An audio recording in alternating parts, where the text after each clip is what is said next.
Hi shalom, this is Srikanth Nakrekanti from Jerusalem. నిన్న సాయంత్రము Hezbollah Israel పైన దాడి జరిపింది. ఈ దాడిలో 13 మంది చిన్నపిల్లలు, టీనేజర్స్ చనిపోయినారు. ఈ దాడి గోలాన్ హైట్స్ దగ్గర ఉన్నటువంటి మజ్దాల్ షామ్స్ అనేటువంటి ప్రాంతం పైన ఒక ఫుట్బాల్ స్టేడియంలో పిల్లలు ఆటలు ఆడుకుంటుండగా, ఆడపిల్లలు, చిన్నపిల్లలు, మగపిల్లలు కలిసి ఆట ఆడుకుంటుండగా ఒక 13-12 ఇయర్స్ ఓల్డ్ పిల్లలు, పసిపిల్లలు ఆటలు ఆడుతుంటే వాళ్ళపైన ఈ తీవ్రవాదులు దాడి చేసి చంపారు. వాళ్ళు ఒక ఆర్మీ బేస్ మీద దాడి చేయలేదు, లేకపోతే ఇజ్రాయిలీ ఆర్మీ మీద కానీ, లేకపోతే బేస్ల మీద దాడి చేయలేదు. కానీ పిల్లలు ఆడుకుంటుంటే మానవత్వము, కనికరము లేకుండా ఈ మతతత్వపు తీవ్రవాద సంస్థ పిల్లల పైన దాడులు చేసి చంపింది. చాలా దారుణము. ఇప్పటి వరకు 13 మంది చనిపోయారు. ఇంకను 6గురికి చాలా ప్రమాదకరంగా ఉన్నది వాళ్ళ పరిస్థితి కూడా. ఇంకొక 40 మంది పరిస్థితి కూడా ప్రమాదకరంగా ఉన్నది. వాళ్ళకు తీవ్రమైనటువంటి గాయాలు తగినాయి పిల్లలకు. అయితే ఈ ప్రాంతంలో ఎవరు ఉంటారంటే డ్రూస్ అనేటువంటి ఒక కమ్యూనిటీ. ఇజ్రాయెల్లో ఒక 10 లక్షల మంది ఉంటారు. ఇది ఒక రిలీజన్. ఇది ముస్లిం కాదు, ఇస్లాంకి సంబంధించినటువంటి రిలీజన్ కాదు, కానీ వీళ్ళు ఒక ప్రత్యేకమైనటువంటి రిలీజన్ అనమాట. ఇస్లాం దాంట్లో నుంచి బయటికి వచ్చినటువంటి, ఆ ప్రాంతంలో ఉన్నటువంటి ఇస్మాయిల్ సంతానానికి సంబంధించి బయటికి వచ్చినటువంటి ఒక రిలీజన్. వీళ్ళు ముస్లిమ్స్గా తమను కన్సిడర్ చేసుకోరు. అందుకని వీళ్ళు ఇజ్రాయెల్ కొరకు ప్రాణాలను పణంగా పెట్టడంలో, ఇజ్రాయెల్ కొరకు యుద్ధం చేయడంలో వీళ్ళు ముందుంటారు. ఏదైనా కానీ ఇప్పుడు ఈ తీవ్రవాద సంస్థలందరికీ డ్రూస్ కమ్యూనిటీ అంటే చాలా భయపడతారు అనమాట. వాళ్ళు యూదులతో సమానంగా నిలబడి ముందు వరుసలో ఉండి వాళ్ళ ప్రాణాలను ఇస్తారు. వాళ్ళు అరబిక్ మాట్లాడతారు, కానీ వాళ్ళు ముస్లిమ్స్ కాదనమాట. అయితే ఆ కమ్యూనిటీకి సంబంధించినటువంటి పిల్లలను టార్గెట్ చేస్తున్నారు. అయితే ఈ డ్రూస్ కమ్యూనిటీ ఎక్కడ ఉంటుందంటే సిరియాలో ఉంటారు, లెబనాన్లో ఉంటారు, ఇజ్రాయెల్లో ఉంటారు. అయితే ఈ సిరియా, లెబనాన్కు సంబంధించినటువంటి డ్రూస్ కూడా హిజ్బుల్లాను వార్న్ చేసినారు.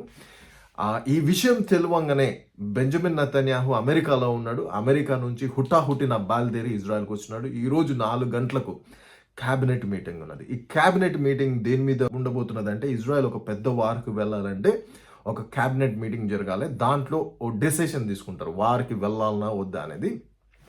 ఇంతవరకు మనం చూసాము, గడిచిన కొన్ని నెలలుగా హిజ్బుల్లా దాడులు చేస్తున్నది, ఇజ్రాయెల్ కూడా తిరిగి దాడులు చేస్తున్నది.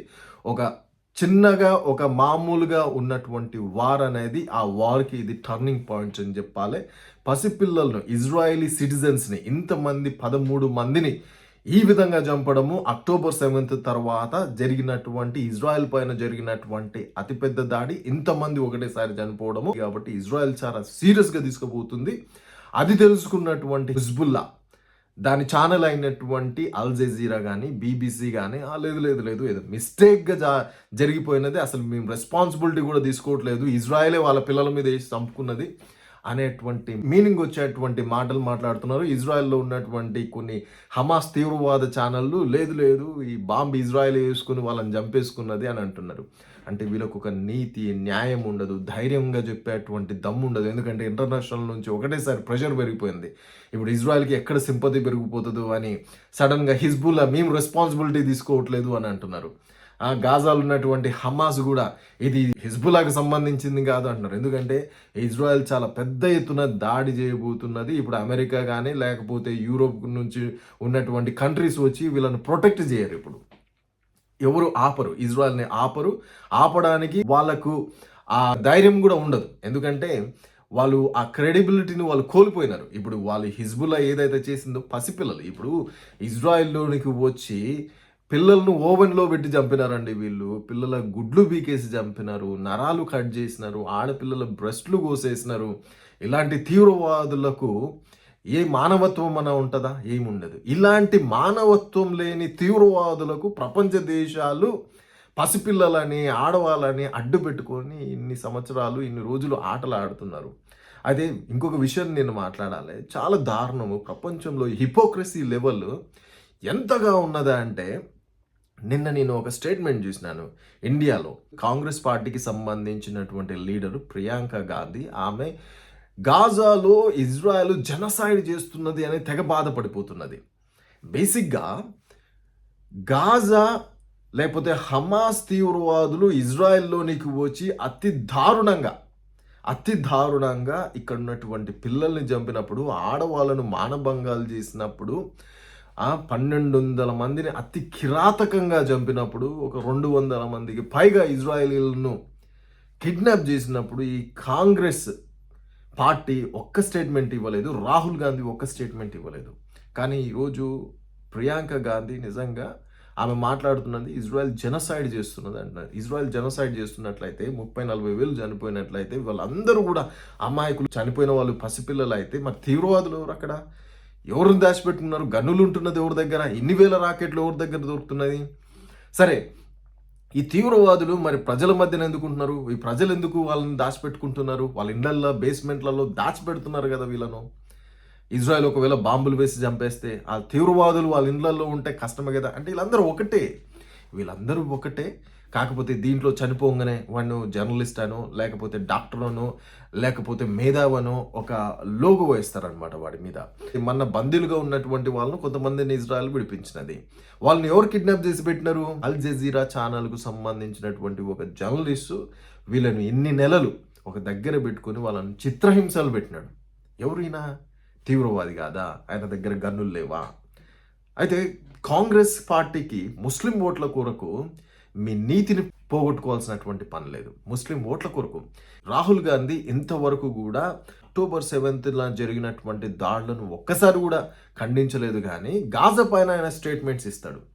ప్రియాంక గాంధీ ఇజ్రాయెల్ పైన జరుగుతున్నటువంటి దాడులను ఖండించేది కానీ గాజా పైన వాళ్ళు స్టేట్మెంట్స్ ఇస్తారు. ఎందుకు? ఇవి ముస్లిం ఓట్ల కొరకు కదా. కొంచెమన్నా నీతి న్యాయం ఉండాలండి. అంటే ఓట్ల కొరకు దిగజారకూడదు ఎక్కడైనా కానీ. నాకు రాహుల్ గాంధీ అంటే అంతో ఇంతో సింపతి ఉండేది. ఎందుకంటే ఆయన పప్పు అని చాలా చాలా చాలా చాలా మాటలు అంటుంటే అతను రేజ్ అవుతున్నటువంటి విధానము, అతను మాట్లాడుతున్నటువంటి విధానము మంచిగా అనిపిస్తున్నది. కానీ నీతి ఉండాలి కదా. ఇప్పుడు ఓట్ల కొరకే నువ్వు రాజకీయాలు చేస్తే నీ దగ్గర కూడా నీతి ఎక్కడిది? నీకు వేరే పొలిటికల్ లీడర్స్కి వీళ్ళకు తేడా ఏంది? ఇప్పుడు భారతదేశంలో పొలిటికల్ లీడర్స్ పరిస్థితి ఏంటో మనం చూస్తున్నాము. అయితే ఒక డిఫరెంట్ పర్సనాలిటీ వస్తుంది. మేబీ అతను కొంచెం రైచస్గా మాట్లాడతాడు, నీతిగా మాట్లాడతాడు అంటే ఏం లేదు. అందరూ పొలిటీషియన్స్ అనే నిరూపించుకున్నారు. నిజంగా జగన్ గారు కూడా లాస్ట్ టైం ఆయన నుంచి నేను చాలా ఎక్స్పెక్ట్ చేశాను. ఇంతవరకు ఎవ్వరూ మాట్లాడలేదు. పాలస్తీనా ఇజ్రాయెల్ పైన జరిగినటువంటి దాడిని ఏ ఒక్కరూ ఖండించలేదు. అంటే నిజంగా ఇప్పుడు ఇంటర్నేషనల్ పాలిటిక్స్ మాట్లాడొద్దు అనుకున్నప్పుడు మాట్లాడకండి. ఒకరి గురించి సరే మణిపూర్ విషయంలో మాట్లాడుతున్నారు, ఫైన్. మణిపూర్ విషయంలో జగన్ గారు మాట్లాడలేదు, పవన్ కళ్యాణ్ గారు మాట్లాడలేదు, ఎవరు మాట్లాడలేదు, ఇట్స్ ఫైన్. సరే, వాళ్ళకు ఉన్నటువంటి రెస్ట్రిక్షన్స్ వాళ్ళకు ఉన్నాయి. ఇప్పుడు గాజా విషయంలో రాహుల్ గాంధీ మాట్లాడుతున్నప్పుడు ఇజ్రాయెల్ విషయంలో హమాస్ చేసిన దాన్ని ఖండించండి. ఇప్పుడు వాళ్ళు చేసేదాన్ని ఖండించరు కానీ ఇజ్రాయెల్ మీద పడి ఏడవడము ఇది ఓట్ల రాజకీయాలని మాత్రమే అంటారు. నిజంగా అంతో ఇంతో ఇజ్రాయెల్కి సపోర్ట్ చేస్తున్నది ఎవరంటే మోదీ. ఇజ్రాయెల్తో నిలబడ్డారని మోదీ గారు నిలబడ్డారు. అదేవిధంగా అక్కడ ఉన్నటువంటి హిందూ సోదరులు ఎంతో నిలబడుతున్నారు. అదేవిధంగా క్రిస్టియన్స్ నిలబడతారు. ఇందులో క్రిస్టియన్స్లలో ఇంకో గ్రూప్ ఉన్నది. ఈ బ్యాచ్ అయితే ఈ ముస్లింల కంటే దారుణం. ఈ వీళ్ళమ్మటి పడతారు. దేవుడు చేసినటువంటి వాగ్దానాలు, వాళ్ళ ఫెయిత్, వాళ్ళవన్నీ యూదులై మనం ఫాలో అయ్యేవన్నీ వాళ్ళవే. బేసిక్గా పొద్దున్న లేస్తే రీప్లేస్మెంట్ థియాలజీ అని ఒకటి తీసుకొచ్చి వీళ్ళని తీడతారు. వీళ్ళని ముస్లిమ్స్ కంటే వీళ్ళు ఎక్కువ ఖర్చు చేస్తారు. జాగ్రత్త, మంచిది కాదు అది మీకు, మీ పరిచర్యకు. ఏదేమైనా కానీ ఈ వార్ అనేది ఒక టర్నింగ్ పాయింట్ని తీసుకోబోతున్నది. ఈ వార్ అనేది నిజంగా ఒక పెద్ద లెవెల్లో టర్నింగ్ తీసుకోబోతున్నది. నిన్న ఇజ్రాయెల్ పైన చేసినటువంటి దాడిని ప్రపంచంలో ఏ ఒక్కరు చూసినా కానీ దాన్ని ఖండించి తీరాలి. ఇప్పటికైనా భారతదేశంలో ఉన్న వాళ్ళైనా కానీ ఏ ఒక్కరైనా కానీ ముస్లిమ్స్ కూడా.